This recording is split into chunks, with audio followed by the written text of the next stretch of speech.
Hello friends, Heidi here from Rain Country. God is good all the time. And I'm here today for another video that I hope will be encouraging. So it's going to go into my encouragement playlist because I actually did start a playlist just for that. And it's not that these aren't topics I've talked about before. In fact, I have several videos breaking a lot of these down to help people get started in various things. But I kind of wanted to generalize it and then cover a few key areas that you might be looking into. And the title of this video is Small Changes Equals Big Rewards. And so this is mostly for people who are just, whether it be gardening, food storage, paying off debt, whatever it is, sometimes people just don't know where to start and they feel hopeless and they feel like, well, they just can't do it. And a lot of times when we're just looking at our immediate situations, be it our finances, our space, or our abilities, we just think that sometimes it can seem so impossible to achieve certain goals. But really, what it all comes down to is just starting small. Never, ever, like I'm always telling people, feel like you have to have as much as this person here, feel like you're as far ahead as that person over there, or have as many skills as that person there, or whatever it is. We all have to learn. We all have to start somewhere. We're not born just knowing how to do all this stuff. It's all things that we learn throughout our lives. And even if you're in your 60s and 70s and just now getting around to learning some different things, that's okay. You're never too young. You're never too old to start learning. And, you know, I started learning a lot of things from the time I was a small child, but many other things I learned much later in life. And at the age of 57, I'm still learning something new all the time. So we should never stop learning and growing. So let me go ahead and hit some of these key points, and I'll say it right here so I don't have to keep repeating it. Anything on this list that I already have a video on to help get you started, I will be putting that in the description box down below. So don't forget to click on more or show more somewhere right down here below the video screen to find all the links I'll be putting therein. So the first one is getting out of debt and having some kind of savings. A lot of times it's simply looking at, when you're living paycheck to paycheck, it can seem really impossible to get there. But believe me, you can make it happen, or at least get yourself in a better position. And a lot of times it's just looking at what are some of the small things you can live without and learn how to cut those things, then take that extra that you saved, even if it's only $1 or $2 or $10. And let's say it's your house loan. Put $10 down or $1 down extra when you make your next payment. And over time, what will happen is that will just keep building. It will keep knocking that principal down. And over time, it will also save you in interest. So we got completely out of debt in 2013 or 2014. And it was the last debt we have. We'd paid off, everything else got paid off several years prior. And we just simply started concentrating and looking at what else we could cut. And let me tell you, it becomes fun because it kind of becomes like a game. And every little bit we threw at that, and we could see that principal drop, every little bit extra, and then see how more of our regular payment was actually going to principal and less to interest. That really gets you excited. And we also, at the same time, got ourselves several payments ahead, like up to 2 years payments ahead, just in case something happened, we'd be covered for a long period of time. But when we paid off the last loan, we ended up getting $2,000 back just in the interest that we had saved, because that interest had been pulled out of the payments ahead. Since we paid off the loan pretty early, even like almost a year earlier than we'd even set the date for, we ended up getting over $2,000 back just in the interest extra that we had paid. So food storage, same thing. You can look at, well, gosh, this person over here has 2 to 3 years, maybe 5 years worth of food storage, and I might have an extra day's worth. Well, we all have to start somewhere. If it's getting ahead by only an extra day, that's something. And it's as simple as starting with You know, if your space and your funds are limited, next time you go to the grocery store, what are your most common things? Maybe you're not canning and stuff yet, but you do like to buy canned green beans, or you like to buy some kind of canned something, or a bag or box of some kind of pasta. Well, instead of just buying the one that you need for that day or that week, buy an extra one. If it's something you know you're going to use, just buy an extra one. If you don't have the money for an extra one, then it goes back to the first point. Find areas that you can cut, things that you don't need. Are you buying a candy bar every time you go? Cut the candy bar, whatever the excess snacks are, and then buy a bag of rice or a bag of beans, and it can be a small bag, or a can of green beans, or a can of carrots, or a package of pasta.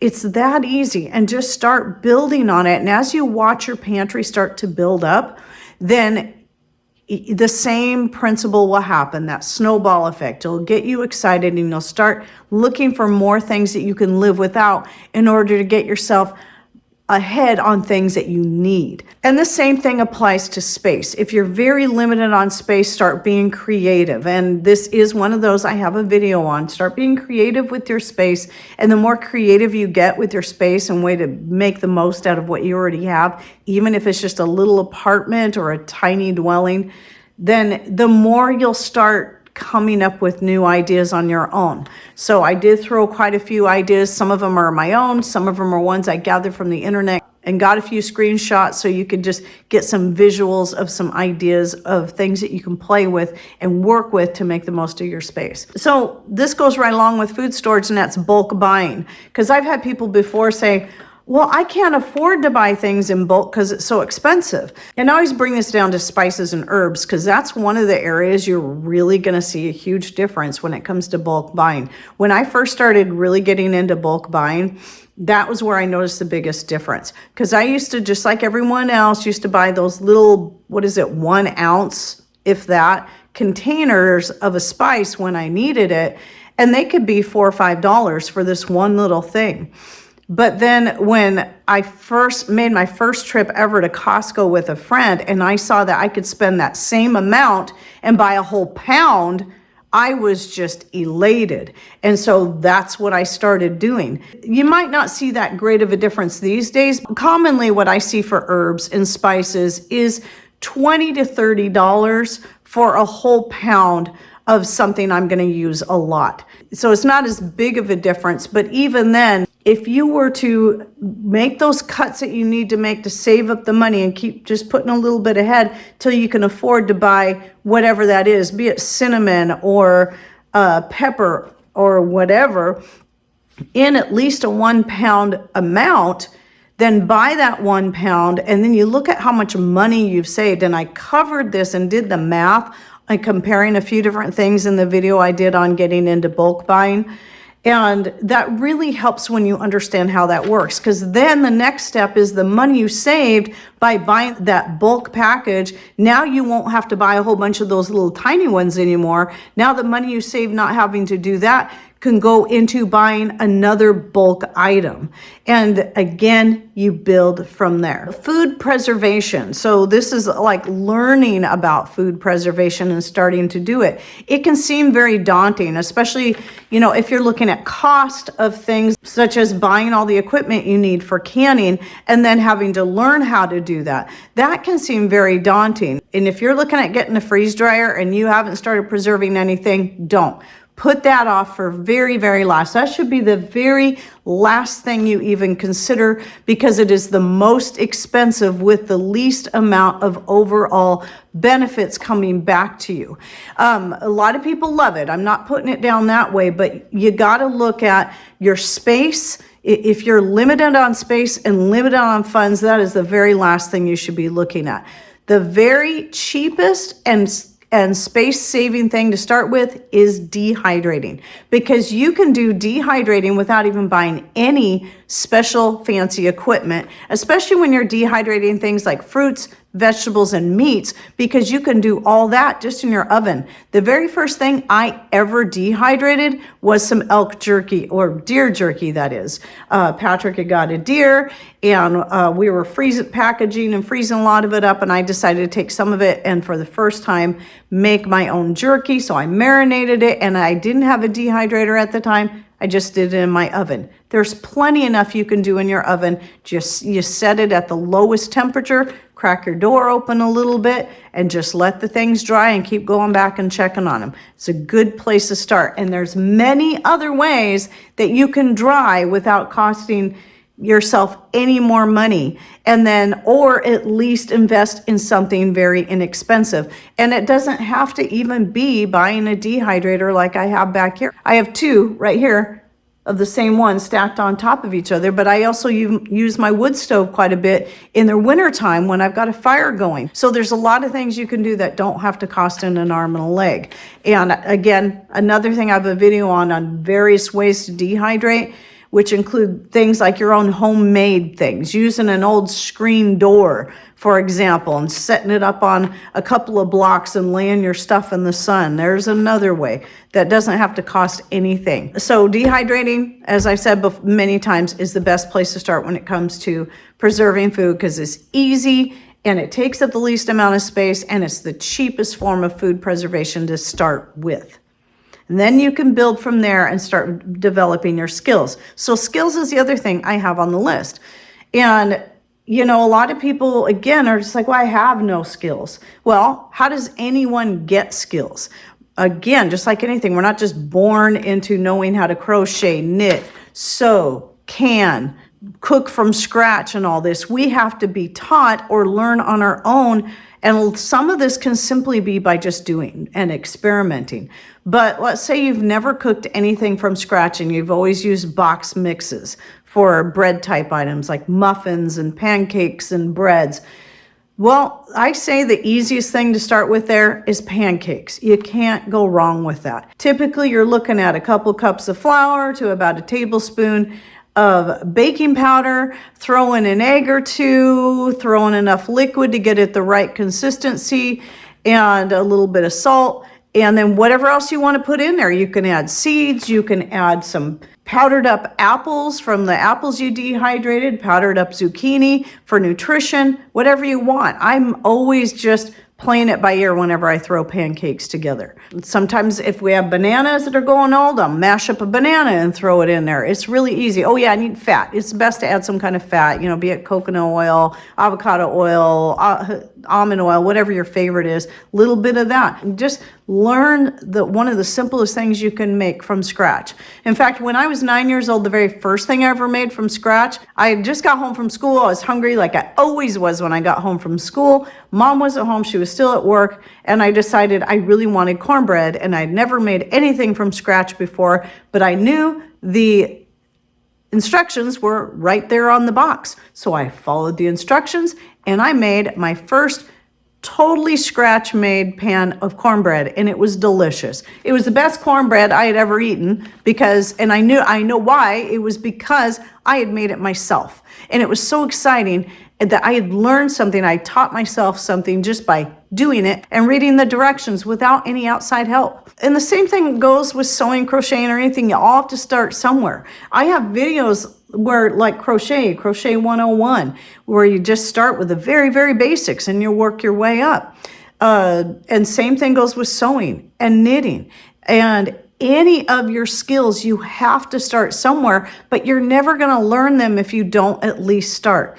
With YouTube and Rumble, I don't know that Rumble has as many instructional videos like that out there, but I try to get videos out there on Rumble as well as on YouTube on how to crochet and more. Now, not all my videos are there because I only started doing Rumble a couple of years ago. Patrick has a lot of things on repairing auto, and this is stuff he just learns as he does it. And, you know, fixing a tire, like a punctured tire, you ran over a bolt or a nail, how to fix it on your own, how to replace parts and pieces and windows and fuel pumps and more in your rigs. And all you got to do is find these videos on YouTube and watch them and learn from them. And if the person that presented that information isn't giving you enough or the right information, then just keep searching until you find what you're looking for. So in fact, that's how Patrick learned how to do a lot of some of the different things where he's had to replace stuff and fix stuff. He just watched several other people's videos and then learned from that and then shot his own video. And then there's gardening. Again, the best way to garden, I mean, you can watch everybody's videos, but everybody's going to have their own style. There's no one right style that is the only way, no matter what anyone says. It might be the best method for them and what works best for them in their area and in their climate, but it doesn't mean it's best for you. So I say kind of learn all the different tips and tricks from different people, and then you have to still start somewhere. Because there was a lot of things I learned from other channels that, are just amazing gardeners and have amazing gardens, but a lot of their little tricks, they don't work for me here. So I had to do my own experimentation and just start doing it, and experience is the best teacher. So you can start with something as simple as just a single container and put something in it, whatever it is. If it's a deep enough container, plant carrots in it. If it's big enough around, you can even grow things like squash in it or tomatoes. If it's a smaller container, just put some herbs in there and work with that for a while. And you'll start learning, and just pay attention and watch things through the season, and you'll realize what things do best in the sun, what things might prefer having a little bit of shade, and what side of the house or your property they prefer to grow on. All of these things are things you'll learn by doing. And so experience really matters, but again, you'll never get the experience and you'll never learn through that experience and if you don't try. If you just sit back and say, I can't do it, well, I'm saying you can. You have to try. Even if you're in a wheelchair, there's something you can do. You can have a little small container garden that's right within your reach that you can handle on your own. And it's even if that's all you can ever do, if it's enough that at least saves you a little bit money on buying some thyme or some oregano, or gives you that boost to your spirit and to your confidence, to make you think, well, gosh, if I can do this, I bet I can also do this. And maybe you'll want to start learning another skill or just trying something else altogether. And it may surprise you the things that you can do. A lot of it's right up here, and making the decision to just do it, to just try and find out what fits your style, your limitations and all that, and you will find it. I mean, there's plenty of people out there that have either limited funds, or maybe they don't have the ability to move like somebody else, or they don't have the space, or whatever it is, but they still find ways to work around this stuff. Now, before I close out this video, I want to remind you that I have that playlist that I recently started on encouragement, and I also cover I cover several different topics in there. And I'll link to that playlist down below, as well as the other videos that will go right along with these topics, the how we got out of debt and the bulk buying and so on. So don't forget to check in the description box down below for those links.